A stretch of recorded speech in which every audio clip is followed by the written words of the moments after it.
Magluto ako mga idol ng sinabawan na tupa. Nagkata yung katrabaho kong Egyptian, binigyan ako. Ito yung sangkap ko mga idol, sabawan ko na lang. May cabbage, paminta, sibuyas. Lagyan ko rin daon ng laurel para pampabango. Luya yan, bawang, tanglad.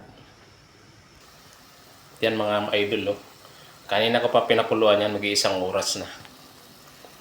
Kaya lalagyan ko na ng sangkap.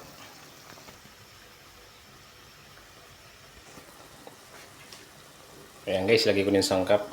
Buyas, luya,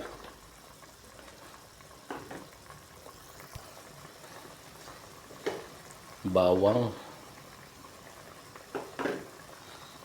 Ayan guys, tanglad, pampabango.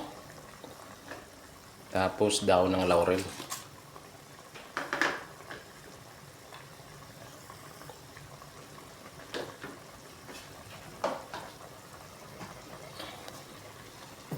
Lagyan natin ng asin. Hindi ko pa nalagyan ng asin yan.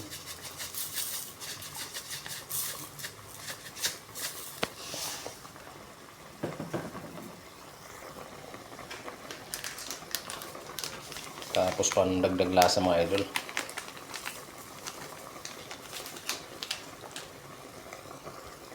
Dagdagan ko guys ng tubig. Kukunti yung tubig na lagay ko.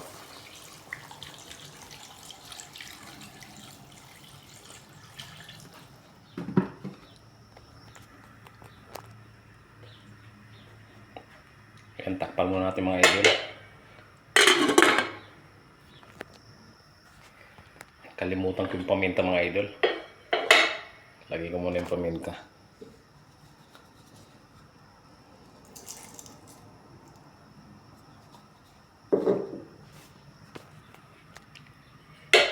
Ayan guys.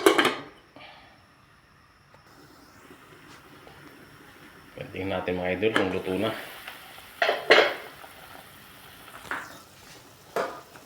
Tikman nga natin ang sabaw.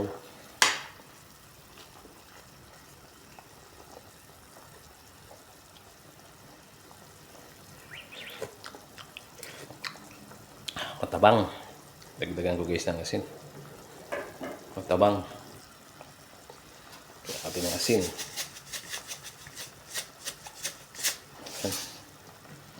Maparami na. Gulay guys. Ilagay ko na yung gulay.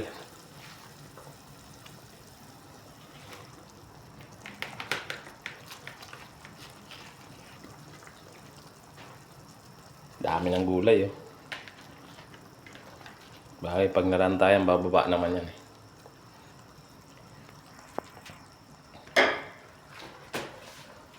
Takpan mo natin guys.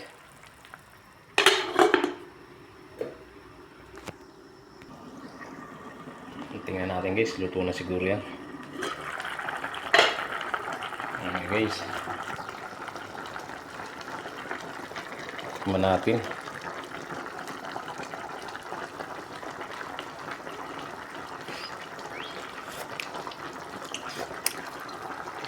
Okay na mga idol.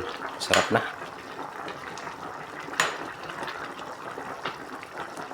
Sarap ng lasa. Pero parang medyo matigas-tigas pa yung takpan ko muna saglit. Takpan natin ulit mga idol.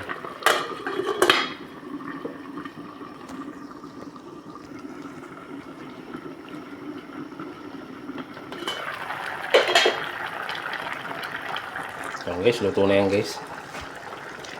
Tinikman ko na yung malambot na.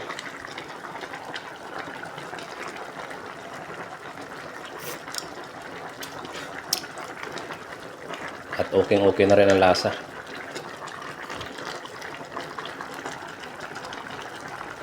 Kunti lang yung sabaw mga idol Ayan, pwede ko na to patayin yung apoy. Okay na guys. Ngayon na ako nagluto nito kasi binigay lang sa akin to. Hindi ako bumibili nito mga idol. Bira kasi ako magluto ng karne. Binigyan ako kaya niluto ko ng mga idol.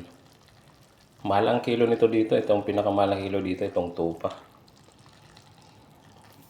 Mga nasa 700 yata megit ang isang kilo nito. Ayan guys, thank you so much guys sa panonood nyo ng aking video.